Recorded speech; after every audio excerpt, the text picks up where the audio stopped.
성경 말씀 출애굽기 23장 16절부터 19절 말씀까지 저와 여러분이 한 절씩 교독합니다.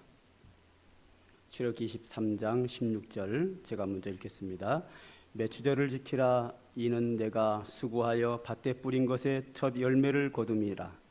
수장절을 지키라. 이는 내가 수고하여 이룬 것을 연말에 밭에서부터 거두어 저장함이니라.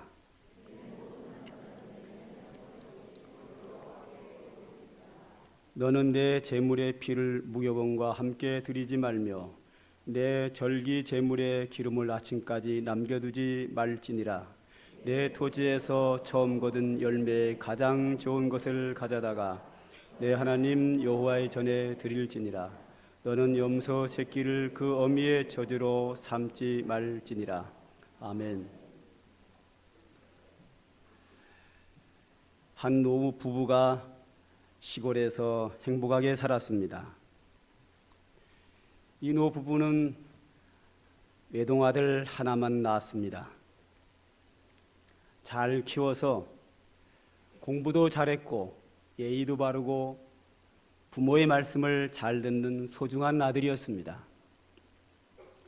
이 아들이 공부를 잘해서 서울에 있는 명문대학교에 입학을 하게 되었습니다. 이 노 부부는 소중한 아들이기에 열심히 일을 해서 그 아들의 학비와 생활비와 용돈을 모두 벌어서 열심히 그의 뒷바라지를 잘 해주었습니다. 기대했던 것처럼 그 아들은 서울에서 공부를 열심히 했고 좋은 성적으로 대학을 졸업하고 또한 대기업에 취직을 해서 직장 생활을 잘 했습니다.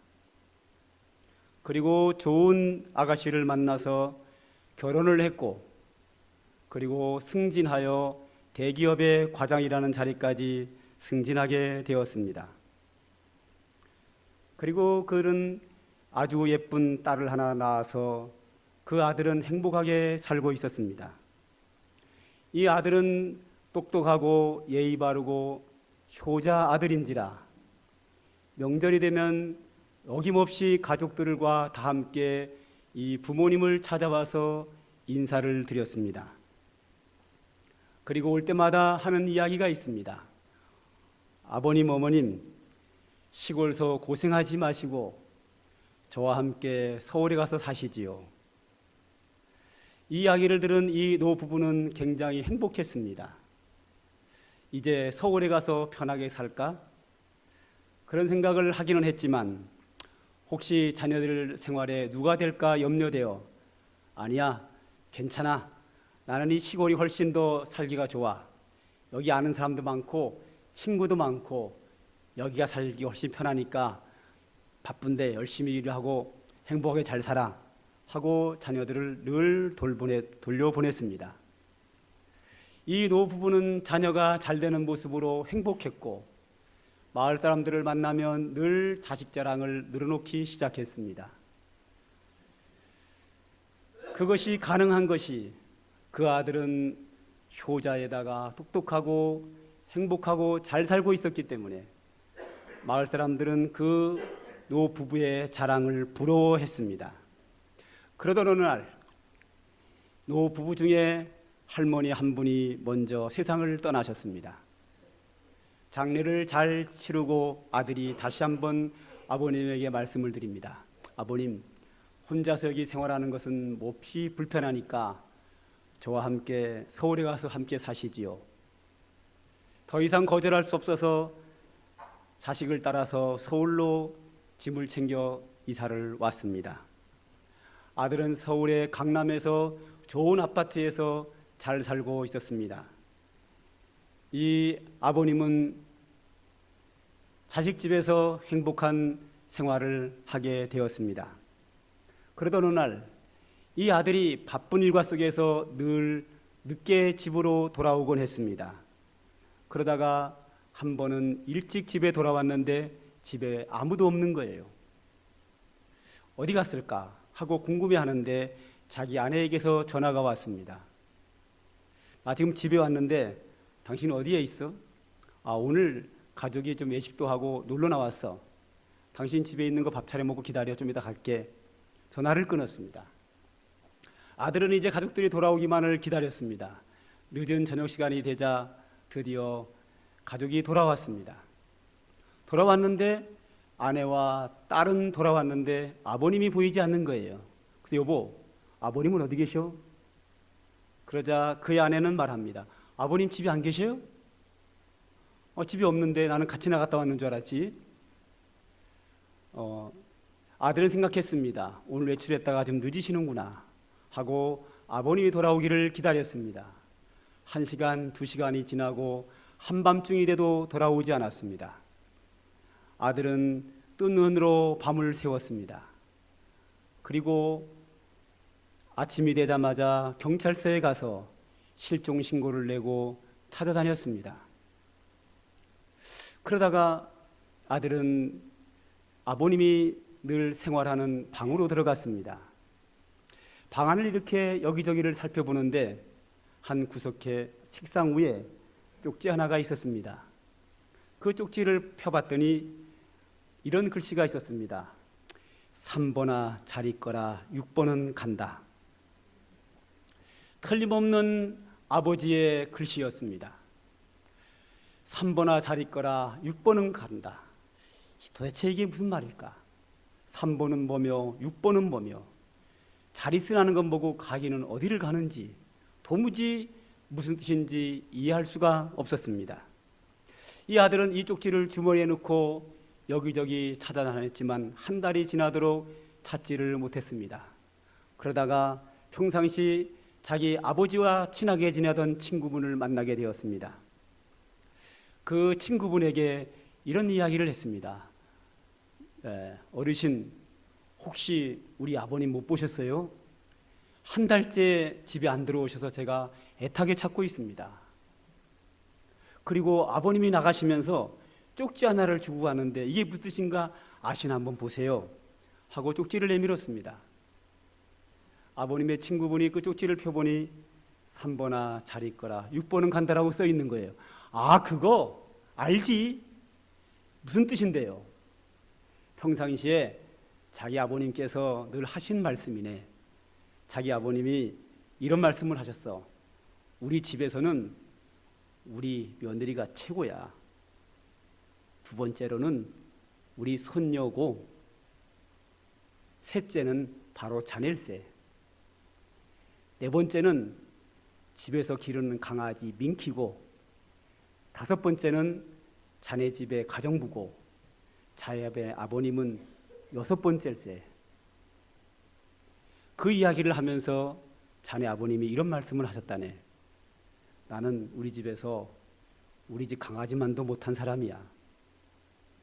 그렇게 늘 외로워하셨어. 이 이야기를 들은 아들의 마음은 뭉클하면서 죄책감에 의해서 눈물을 펑펑 쏟게 되었습니다. 지금 이 이야기는 3번아 잘 있거라 6번은 간다라고 인터넷에 들어가면 여러 종류의 글이 쫙 뜹니다. 이 이야기가 왜 많은 사람들이 공감을 할까요? 우리에게 상당한 의미를 주고 있습니다. 질문하면 우리 집의 1번은 우리 아버님입니다. 대답은 하지만 실제 삶으로 들어오면 다는 아니지만 대다수가 꼴찌라는 겁니다. 아버님의 위치가 이론적으로는 최고 높고 1번이지만 실제 삶으로 들어오면 마지막 꼴찌라는 거지요. 저는 어느 한 집에 또 요즘 집안에 가정사를 얘기하려고 이야기를 꺼낸 것은 아닙니다. 제가 오늘 이야기를 꺼낸 이유는 여러분의 신앙생활 속에서 과연 하나님은 몇 번째에 해당됩니까?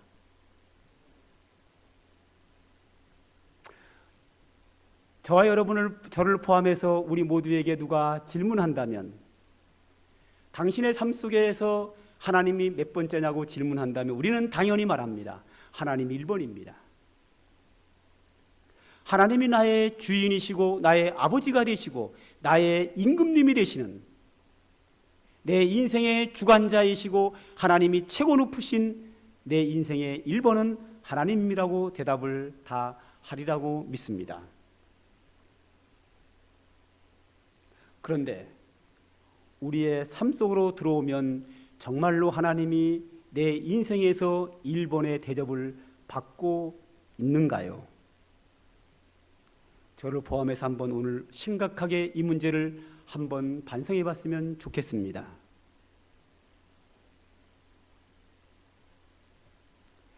내 인생에서 가장 소중한 것이 무엇일까? 우리가 일일이 콕콕 집어서 설명하기에는 상당히 민감한 부분이라서 말씀은 드리지 못하지만 대체적으로 보면은요, 요즘 사람들 보면은 자기가 최고입니다. 항상 자기가 1번이고요. 그 다음에 그래도 뭐니 해도 자식이 2번이더라고요. 자식 우선. 그리고 그 순위가 이렇게 넘어가다가 그 다음에 돈, 명예 이렇게 넘어가다가 하나님은 저 뒷전으로 처져 있는 경우가 아주 많이 있습니다.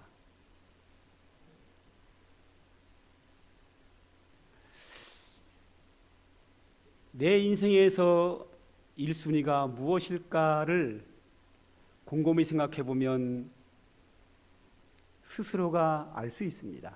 그리고 하나님이 몇 번째인지 생각해 보면 스스로가 느낄 수 있습니다. 내 마음속으로 곰곰이 생각하지 않아도 내게 돈이 있을 때 어디에 가장 먼저 쓰는가를 보면 순위가 결정이 됩니다. 내 인생에서 자식이 1순위인 사람은 돈을 가장 먼저 자신에게 아까운 줄 모르고 씁니다. 어떤 사람은 돈이 있으면 자식보다는 자기 자신을 위해서 먼저 쓰는 사람이 있습니다. 다른 사람들에게는 인색한데 자기 자신에게만 후한 사람이 있습니다. 자기 자신이 인생의 1순위입니다. 어떤 사람은 헌신적으로 자기 남편을 위해서는 아낌없이 쓰지만 자신을 위해 쓰는 것은 아낍니다. 남편이 1순위입니다. 그렇게 봤을 때 과연 하나님은 몇 번째일까요?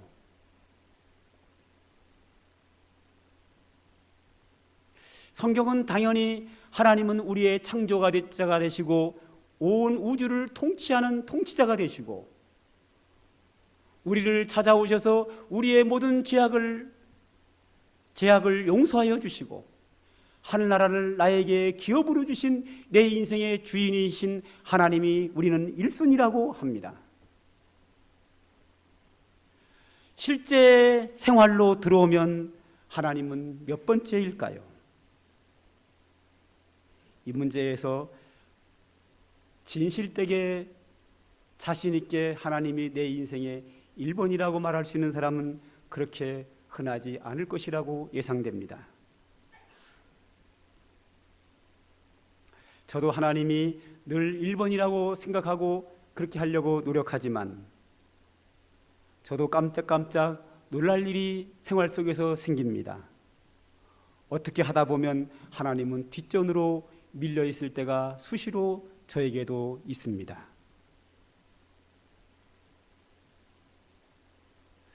오늘 매추감사 절기를 맞이해서 우리 한번 생각해 봐야 합니다. 매추절이라고 하는 것은 무슨 뜻인가 하면 첫 것을 하나님께 드린다는 겁니다. 매추절은 첫 양식을 봄에, 이른 여름에 보리와 밀을 거두면서 하나님께 드리는 것이 매추절입니다. 그리고 추수감사절, 수장절은 가을에 모든 추수를 한 후에 하나님께 감사하는 게 수장절 혹은 추수감사절입니다. 가을에 모든 농산물을 거둬들이고 감사하는 것은 감사절기로서 감사절기가 맞습니다. 그러나 이른 여름의 첫 번째 양식을 거두어서 하나님께 드리는 것은 감사에도 여기에는 있지만 그거보다는 첫 것을 하나님께 드린다는 데 더 의미가 있습니다. 영어로 하면 추수감사절은 Thanksgiving Day, 감사가 포함되어 있습니다. 그러나 매추절은 영어로 하면 The First Harvest, 첫 수확입니다. 올 16절을 한번 보죠. 매추절을 지키라. 이는 내가 수고하여 밭에 뿌린 것의 첫 열매를 거둠이라. 그 다음에 19절을 보죠. 내 토지에서 처음 거둔 열매의 가장 좋은 것을 가져다가 너희 하나님 여호와의 전에 드릴지니라. 토지 서산의 첫 열매를 하나님께 드리라고 합니다. 출애굽기 34장에는 이런 말씀이 있습니다. 모든 첫 태생은 다 내 것이며 내 가축의 모든 처음 난 수컷인 소와 양도 그러하다. 77절 곧 매추의 초실절을 지키라. 내 토지 소산의 처음 익은 것을 가져다가 내 하나님 여호와의 전에 드릴지라 그랬습니다. 계속 나오는 게 뭐냐면 소산물과 가축들의 모든 것의 첫 것은 하나님의 것이라는 겁니다. 첫 것을 하나님의 것이라는 이야기는 뭐냐면 하나님은 우리의 인생 속에서 첫 순위가 하나님이 되어야 된다는 것을 여기서 말씀하고 있습니다. 하나님은 모든 것을 다 가지신 분입니다. 그러므로 하나님은 부족한 것이 없으신 분입니다. 그럼에도 불구하고 하나님이 우리에게 요구하는 것이 딱 하나가 있습니다. 그것이 뭐냐 하면 우리에게 요구하는 게 영광입니다. 인간이 하나님께 영광을 돌리지 않는다 하더라도 하나님은 충분히 존귀하시고 영광스러우신 하나님입니다.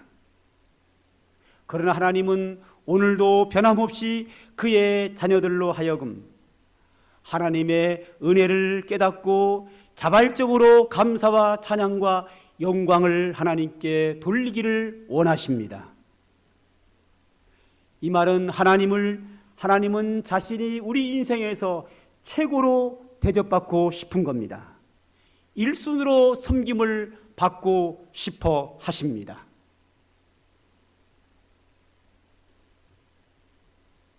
하나님은 자신이 하나님 되기를 원합니다.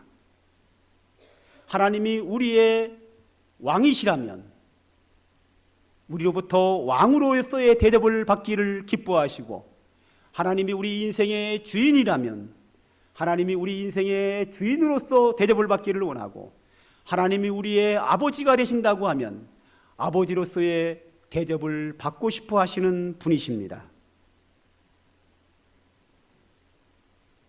하나님을 가장 잘 섬기는 사람이 누구인가?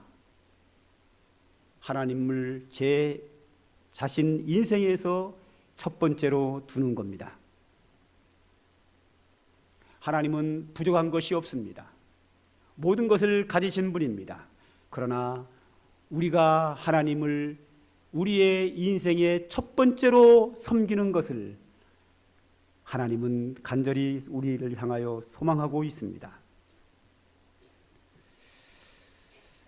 우리 찬송 하나 부르도록 하죠. 597장 찬송가 579장 한 장 부르고 우리 기도하도록 하겠습니다.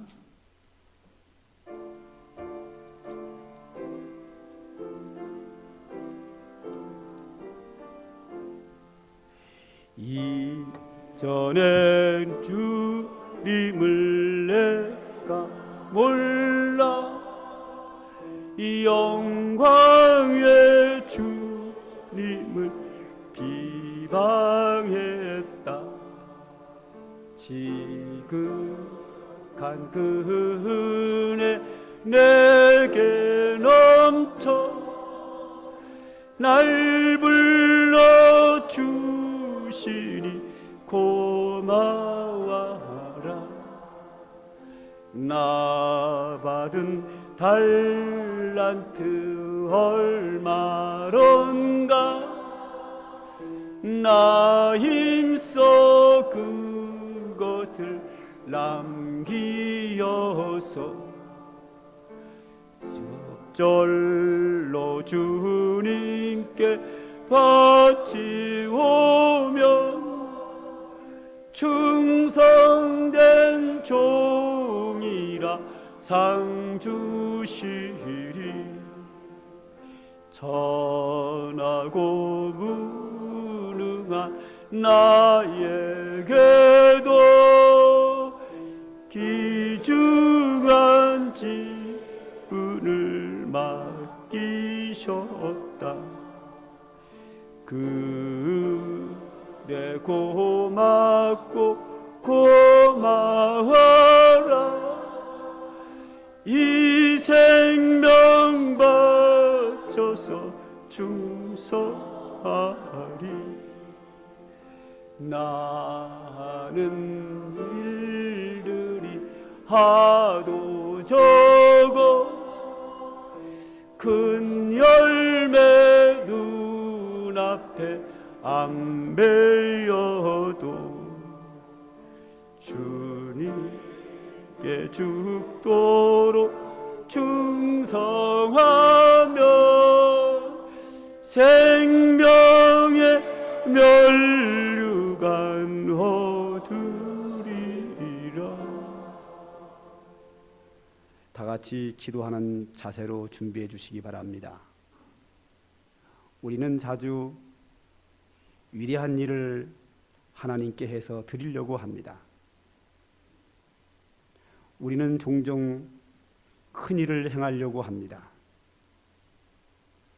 그리고 하나님께 무엇인가를 많이 드리려고 합니다. 그러나 하나님은 그것을 원하지 않습니다. 하나님은 모든 것에 부족함이 없는 분이십니다. 무엇이 부족한 분이 없으신 분이기에 얼마나 많이 얼마나 위대한 일을 하나님을 위해서 했느냐가 중요한 것이 아닙니다. 하나님이 오늘 각자에게 요구하는 것은 각자의 삶 속에 하나님이 하나님으로 대접받고 있느냐는 겁니다. 내 인생의 중심에 하나님이 있느냐 이겁니다. 하나님은 오늘도 우리에게서 1번으로 대접받기를 기뻐하십니다. 하나님은 우리에게 그것을 요구하십니다.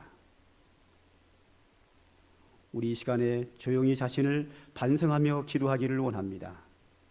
내가 어떤 부분에서 하나님이 내 인생의 1번이 아니고 뒤로 밀려났는지, 무엇이 내 인생의 문제인지, 내 신앙생활에 무엇이 문제인지 반성하며 조용히 주님 앞에 회개하며 새로운 다짐을 결심하며 하나님 앞에서 하나님이 내 인생의 중심에서 하나님의 내 인생의 1번으로 대접하는 그러한 삶을 살겠다고 주님 앞에 다짐하며 기도하는 시간이 되기를 간절히 소망합니다. 다 함께 기도합니다. 사랑과 은혜가 풍성하신 아버지 하나님, 이 시간도 주의 백성들이 주님 앞에 무릎을 꿇었습니다. 겸손히 우리 자신을 돌아보며 주님을 바라봅니다. 하나님, 우리의 인생 속에 찾아오셔서 우리를 구원하셨고 자녀 삼으셨고 은혜 주시고 인도하시고 보호하셨습니다. 하나님을 우리가 제1주의로 섬긴다고 하면서 하나님이 우리의 주인이라고 말하면서 여전히 하나님은 우리의 뒷전인 것을 고백하지 않을 수 없는 우리의 현실입니다. 하나님, 우리를 불쌍히 여겨 주시옵소서. 우리의 연약함을 긍휼히 여겨 주시기를 원합니다. 이 시간 우리 모두가 다 주님 앞에 회개하는 심령으로 무릎 꿇고 조용히 반성하며 회개합니다. 하나님, 용서하여 주시옵소서. 이 시간도 주의 말씀과 성령으로 우리에게 임재하여 주셔서 우리의 생활 방식이 바뀌게 하여 주시고 우리의 신앙의 사고 방식이 바뀌게 하여 주셔서 우리의 주인으로 주님이 오셔서 우리의 인생의 주인으로 찾아오셔서 우리의 삶을 주관해 주시기를 원합니다. 하나님을 가장 먼저 생각하고 먼저 주의 뜻대로 살아가는 우리의 모습 되도록 우리의 신앙생활을 새롭게 변화시켜 주시옵소서. 성령께서 우리의 중심을 변화시켜 주시옵소서. 우리를 붙잡아 주옵소서. 하나님의 은혜가 우리의 심령 속에 넘쳐나므로 오늘도 하나님의 은혜를 감사하면서 하나님 먼저, 하나님 제1주의로 하나님 우선으로 살아갈 수 있는 우리의 인생으로 살겠나이다. 우리의 결심이 변하지 않도록 주께서 감당케 하여 주시옵시고 은혜를 베풀어 주시옵소서. 예수님의 이름으로 기도합니다. 아버지 하나님, 이 시간도 저희들이 주님 앞에 은혜를 구했습니다. 하나님 앞에 합당한 믿음의 사람으로 새로워질 수 있도록 역사하여 주시기를 원합니다. 우리의 인생에서 하나님이 1번으로, 하나님이 넘버원으로 대접받는 우리의 신앙이 되도록 하나님 역사하여 주시기를 원합니다. 가장 먼저 주의 뜻을 살피며 가장 먼저 주님이 기뻐하신 일을 행하며 살 수 있는 저희들의 신앙이 되게 하여 주시옵시고 하나님 섬기는 일에 가장 우선일 수 있는 우리의 믿음 생활 되도록 역사하여 주시옵소서. 예수님의 이름으로 기도하옵나이다. 아멘. 이제는 우리 구주 예수 그리스도의 한량없는 은혜와 우리 아버지 하나님의 극진하신 사랑과 성령의 임재하심과 충만하는 종이 오늘도 하나님께 경배하며 주의 소중한 뜻대로 하나님 중심의 삶을 살기를 소망하는 주의 택한 백성들 머리 위에와 그들의 가정과 모든 삶 속에 이제로부터 영원 무궁토록 항상 함께 있을지어다. 아멘.